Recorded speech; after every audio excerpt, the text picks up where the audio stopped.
हाँ। जितने भी सोशल वर्कर है ना, वो अभी जितनी भी प्रॉब्लम्स है उसका पार्ट में तो वो समझने लग गए हैं कि गड़बड़ है सिस्टम, पार्ट में आंशिक रूप से। तो ये पूरी जो प्रॉब्लम है उसके सिम्टम्स हैं, उसको पूरा काज की तरफ नहीं जा रहे हैं। जैसे कोई दर्शन है ना, वो प्रकृति को सुप्रीम मानते हुए एनालिसिस कर सकता है, तो वो कहता है प्रकृति के साथ जो बिगाड़ हो रहा है वो प्रकृति अपना आप ठीक करेगी, यानी प्रकृति जैसे कोई ह्यूमन जो रिलेशन है वो ठीक कर देगी। या जैसे पर्यावरण जो बिगाड़ होगा तो मनुष्य की जो पर्सनल या लोकल जो प्रॉब्लम्स है वो पर्यावरण हल कर देगा। ये प्रकृति केंद्रित जो नज़रिया होता है वो ये कहता है, जबकि उसमें फिर मानव के रोल है ना, सचेत जो रोल है उसको वो कम महत्व दे देता है। कोई टेक्नोलॉजी केंद्रित दृष्टिकोण से चीज़ों को एनालाइज करता है कि वो तकनीकी जो बढ़ रही है और उसके तकनीकी के मुताबिक फिर मानव समाज को ऑर्गेनाइज करना पड़ेगा।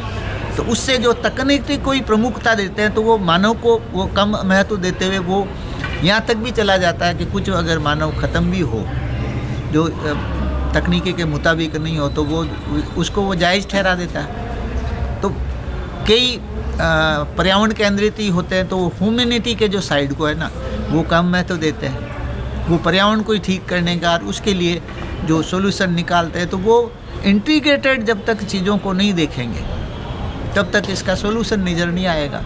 इंटीग्रेटेड का मतलब इस सिस्टम का ही पूरा विकल्प देना पड़ेगा। अच्छा, इसका मतलब ये नहीं कि जो ये सारे लोग जो कोई पार्ट में अपने विचारों को लेके कुछ काम कर रहे हैं वो मानवता के हक में भी काम कर रहे हैं, लोगों को सचेत भी कर रहे हैं, लेकिन उनका सॉल्यूशन नहीं दे पाएंगे। इसलिए वो जो ये प्रश्न आता है ना कि कॉर्पोरेट जगत निरंतर जीतता रहता है और जो जन आंदोलन करने वाले लोग हैं वो हारते क्यों रह रहे हैं। तो जन आंदोलन करते हैं तो उनको पार्ट में तो समझ में आ जाता है, किसी रियलिटी का कोई कुछ हिस्से में समझ में आ रहा है गवर्नमेंट की पॉलिसी गलत है, सिस्टम गलत है, तो वो पार्ट में ही विरोध करते हैं। इसलिए इंटीग्रेटर जब कोई फिलॉसफी नहीं देगा, कोई दर्शन नहीं देगा, समाजशास्त्रीय सॉल्यूशन जब नहीं देगा तो वो फिर वो जो कहते हैं ना जन आंदोलन कमज़ोर रहता है और वो जीतते जाते हैं। मतलब कोई भी वो जन विरोधी या पर्यावरण विरोधी जो भी एक्टिविटीज़ करते हैं, एक्शन करते हैं, प्रोग्राम करते हैं, वो सफल होते जाते हैं। वो पहाड़ों को गायब कर देते हैं, वो टनल वो खोद देते हैं, कुछ और जो गतिविधि वो करना चाहते हैं पर्यावरण के खिलाफ, नदियों की दिशा मोड़ रहे हैं जो पर्यावरण को प्रतिकूल असर डाल रही है, वनस्पति को नष्ट कर रहे हैं, वो करते जा रहे हैं। और मानव को और एक्सपर्ट जितने भी हैं, संबंधित जो एक्सपर्ट है पर्यावरण के जो विभिन्न आयाम हैं, जैसे वनस्पति का एक्सपर्ट है उसको पता लग रहा है कि ये गड़बड़ हो रहा है, समुद्र का कोई एक्सपर्ट है तो उसको नज़र आ रहा है कि समुद्र में वो नमक की मात्रा और वो सारा उसकी टेम्परेचर वगैरह बढ़ रहा है, लेकिन वो सॉल्यूशन फिर वो समुद्र को केंद्र में रखते हुए सॉल्यूशन देता है। उसी तरीके से एयर के मामले में जो एक्सपर्ट है वो एयर के मामले में समझ में आता है कि ये गड़बड़ हो रहा है, तो उसका जो इलाज है वो एयर से रिलेटेड इलाज दे देता है। तो वो सच तो होता है लेकिन वो सफल नहीं कर पाता क्योंकि पूरी पब्लिक उसके पीछे नहीं लग सकी।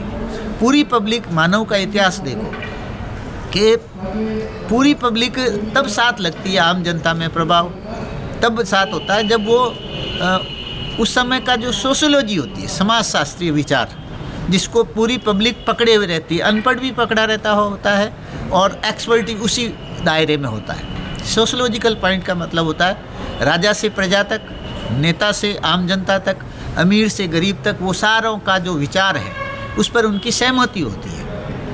वो विचार एक समय में टाइम और विशेष के मुताबिक वो चलते रहते हैं। जैसे राजाओं के समय में ये सबकी सहमति थी, राजा की भी और प्रजा की भी, कि राजा के निर्देशन में चलना, राज के खिलाफ बात करना राजद्रोह है और अपनी रियासत का ही ब्लाइंडली फेथ करना है।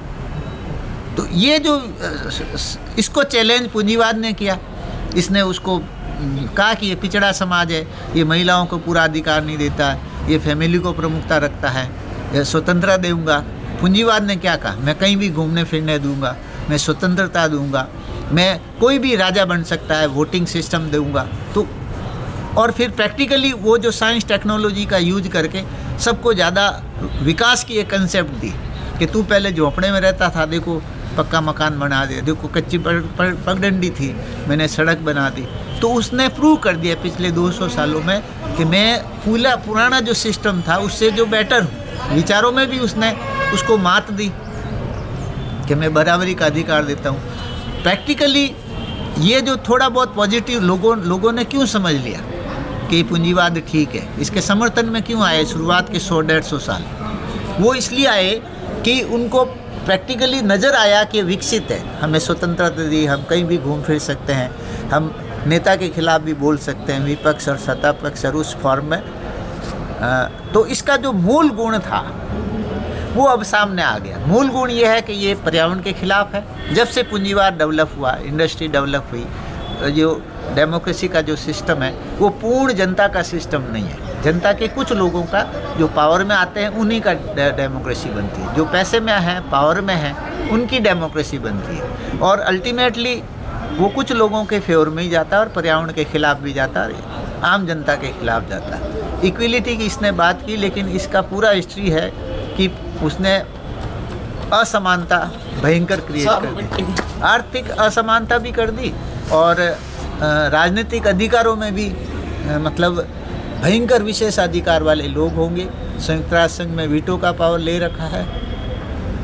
बड़ी जो शक्तियाँ हैं वो परमाणु शस्त्र और घातक शस्त्र रख सकते हैं, लेकिन कोई छोटा देश है उसको मतलब अलाउ नहीं करता है, उस पर आर्थिक प्रतिबंध लगा देते हैं। तो ये पूरी व्यवस्था शुरू से पर्यावरण के खिलाफ है, इंसानियत के खिलाफ है और इसकी जो प्रैक्टिस है वो समझ में आ गई। अब जब दूसरे विश्व युद्ध के बाद थोड़ा बहुत पता लगने लगा था, शीत युद्ध के बाद और ख़ासकर 1980 के बाद जब से इंफॉर्मेशन टेक्नोलॉजी, ये नई जो टेक्नोलॉजी आई है, उससे पर्यावरण का दोहन और जन विरोधी गतिविधि की स्पीड बहुत तेज़ी से बढ़ गई। तो अब आम जनता तक महसूस होने लग गया है। तब ये पर्यावरण के मुद्दे आम जनता सोचने लगी है और कुछ आंदोलन भी हो रहे हैं। तो ये चाहता है कि पर्यावरण के जो मूवमेंट है इसका भी नेतृत्व तो पूंजीवाद के दायरे में ही रहे। एक्चुअल में एक लॉबी ये भी चल रही है। तो डी ग्रोथ और ग्रोथ, डी ग्रोथ का मामला ये इसी पूंजीवाद के दायरे का ही बनता है कि डी ग्रोथ करो।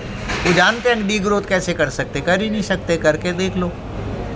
इसलिए जो परिवार के सदस्यों में ही कोई थोड़ा बहुत सोशल वर्कर अपने परिवार के सदस्यों को कहता है भाई साधन थोड़े कम काम में लो, कार की जगह आप स्कूटर काम में लो, तो प्रैक्टिकली वो ठीक मान लेगा, लेकिन उसका सॉल्यूशन उसको अपील नहीं कर पाता। वो एसी काम में मत लो, आप बिना एसी चलो, तो वो मतलब रियलिस्टिक अप्रोच नहीं बनती। वो जब तक सोसाइटी पूरा जो ह्यूमन सोसाइटी वो जब तक कोई फैसला नहीं करे कि हमें मनुष्य का भी ख्याल रखते हुए उनको उनकी ज़रूरतों को कितना मिनिमाइज किया जा सकता है और कितना मैक्सिमाइज किया जा सकता है, ये जब तक डिसाइड नहीं हो, पूरे मानव समाज जब तक फैसला नहीं करे, तो वो कोई एक फादर द्वारा बच्चे को जो अपने बेटे को, अपने बच्चों को, जो बेटी को कोई मान लो डायरेक्शन देना चाहती है, तो वो रियलिस्टिक नहीं लगती, क्योंकि वो सोशलॉजिकल चैलेंज है ना, उसको वो नहीं कर पाता। सोशल वर्करों का इस वक्त यही दोष है कि सोशल वर्कर